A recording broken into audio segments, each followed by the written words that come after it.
Bangun pagi enaknya makan sereal ditemani buah pisang dan semangka. Menikah itu bukan sekedar seremonial, namun komitmen untuk selamanya.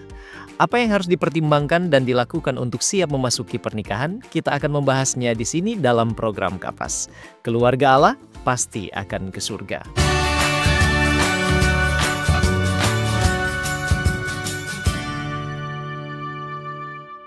Ada ungkapan, janganlah buru-buru atau tergesa-gesa menikah. Ini bukanlah ungkapan semata, namun mengandung nilai kebenaran. Jangan buru-buru atau tergesa-gesa menikah berarti jangan mengambil keputusan untuk menikah tanpa pertimbangan yang matang, kesiapan pribadi, dan pemahaman mendalam tentang pasangan maupun makna pernikahan itu sendiri. Ini bukan berarti menunda pernikahan tanpa alasan, tapi lebih kepada menghindari keputusan yang impulsif atau karena tekanan eksternal. Dan perlu diingat bahwa yang pertama, menikah bukanlah solusi untuk semua masalah. Ada orang yang ingin cepat-cepat menikah karena menganggap menikah sebagai jalan keluar lepas dari berbagai tekanan dan permasalahan yang ada. Padahal, jika belum siap secara mental, emosional, dan finansial, pernikahan justru memperumit kehidupan. Yang kedua, mengenal pasangan yang akan kita nikahi itu membutuhkan waktu. Sebelum menikah, tentu kita perlu mengenal lebih dalam siapa yang akan kita nikahi dan bagaimana karakternya. Butuh waktu untuk melihat bagaimana calon suami atau istri kita menghadapi masalah, stres, dan tekanan kehidupan. Perlu waktu untuk membahas masa depan, nilai hidup, keluarga, dan kebiasaan masing-masing agar benar-benar menemukan kecocokan dan membangun pengertian bersama. Pernikahan yang terburu-buru seringkali diambil hanya karena euforia cinta tanpa tahu realita di baliknya. Yang ketiga, menikah karena tekanan bukanlah awal yang sehat.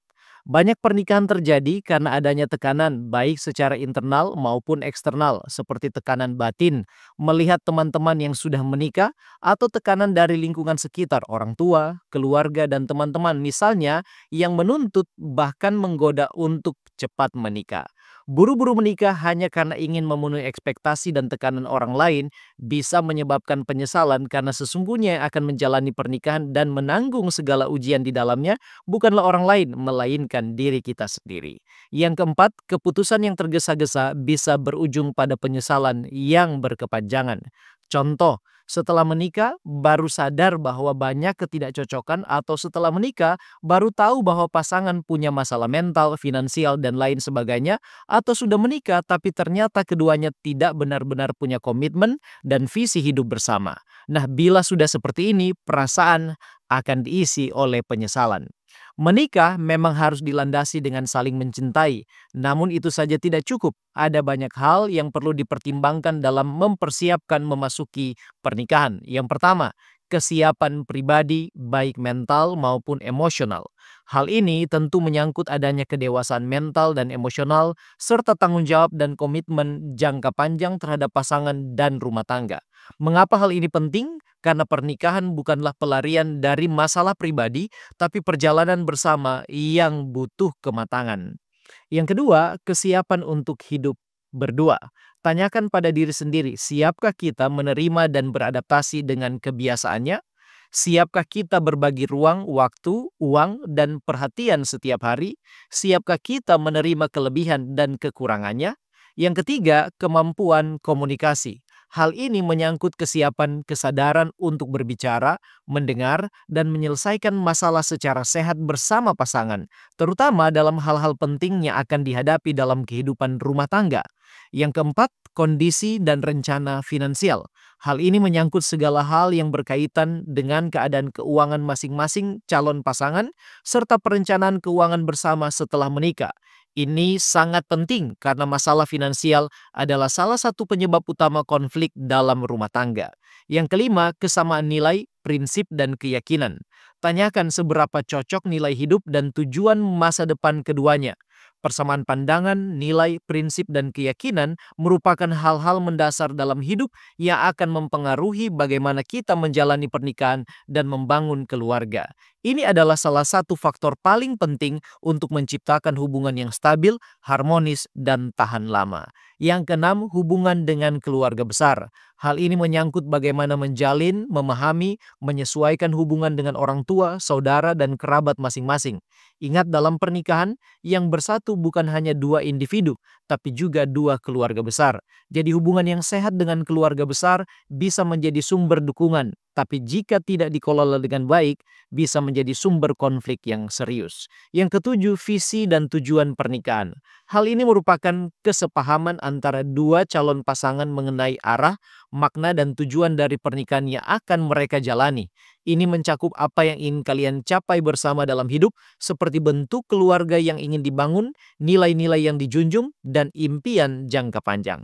Yang kedelapan, pandangan tentang anak dan parenting. Adanya kesepahaman mengenai apakah ingin memiliki anak, berapa anak yang diinginkan, kapan waktunya, serta bagaimana cara mendidik dan membesarkan anak-anak.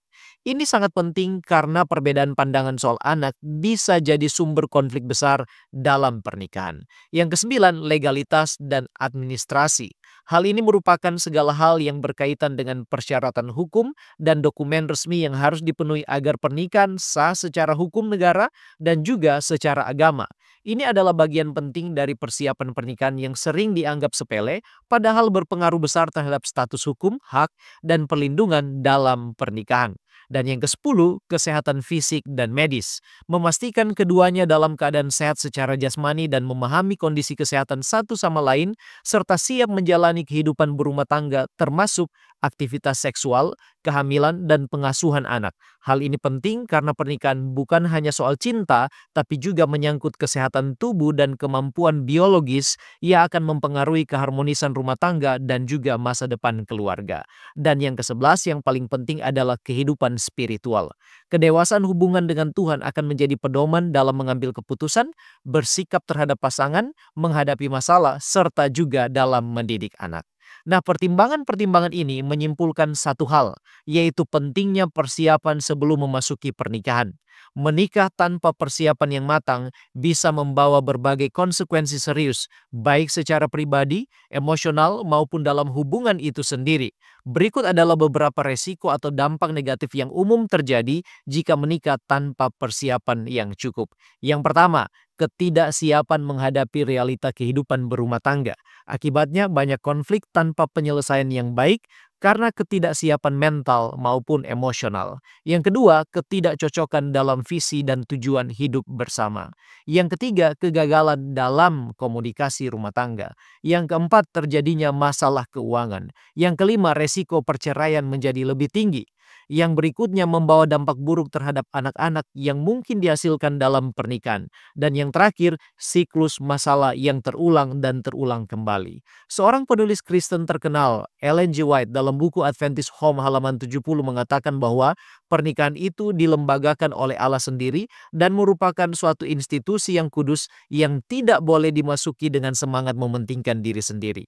Mereka yang merencanakan pernikahan harus benar-benar mempertimbangkannya dengan penuh doa, mencari petunjuk dan nasihat Allah dalam firman-Nya.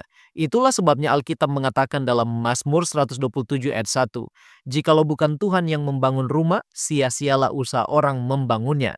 Jikalau bukan Tuhan yang mengawal kota, sia-sialah pengawal berjaga-jaga." Pernikahan bukan hanya soal usaha manusia, seperti menyiapkan pesta, rumah, keuangan, atau hubungan. Tetapi yang paling utama adalah melibatkan Tuhan dalam setiap proses persiapan dan juga menjalani pernikahan. Doa, meminta bimbingan dan berkat Tuhan adalah fondasi agar pernikahan dapat kuat dan langgeng. Mazmur 127 ayat 1 mengingatkan kita agar tidak hanya mengandalkan usaha manusia dalam persiapan dan menjalani pernikahan, tetapi menjadikan Tuhan sebagai dasar utama dan pusat dari segala sesuatu. Dengan demikian, pernikahan yang dibangun akan kokoh dan diberkati. Sebagai kesimpulan, menikah adalah keputusan besar seumur hidup. Bukan lomba cepat-cepatan, tapi tentang kesiapan membangun hidup bersama. Jangan terburu-buru hanya karena merasa sudah waktunya. Karena menikah bukan soal cepat-cepat, tapi soal tepat. Menikah tanpa persiapan seperti membangun rumah tanpa fondasi. Bisa roboh sewaktu-waktu. Cinta itu penting, tapi cinta saja tidak cukup. Kesiapan mental, emosional, dan komitmen adalah fondasi utamanya. Namun demikian, meski sudah berusaha matang dalam persiapan finansial, komunikasi, kesiapan mental, dan lain sebagainya, semua itu tidak cukup tanpa keberadaan Tuhan. Dalam bersiap memasuki pernikahan, berdoalah dengan tekun dan carilah nasihat serta petunjuknya dalam firman-Nya, maka pernikahan itu akan menjadi berkat, dipenuhi dengan damai dan sukacita. Demikianlah pembahasan kita kali ini, dan bila sahabat Kapas merasa diberkati, jangan lupa untuk like dan komen serta bagikan tayangan ini supaya semakin banyak orang lagi yang diberkati. Tuhan Yesus memberkati kita sekalian dan salam Kapas.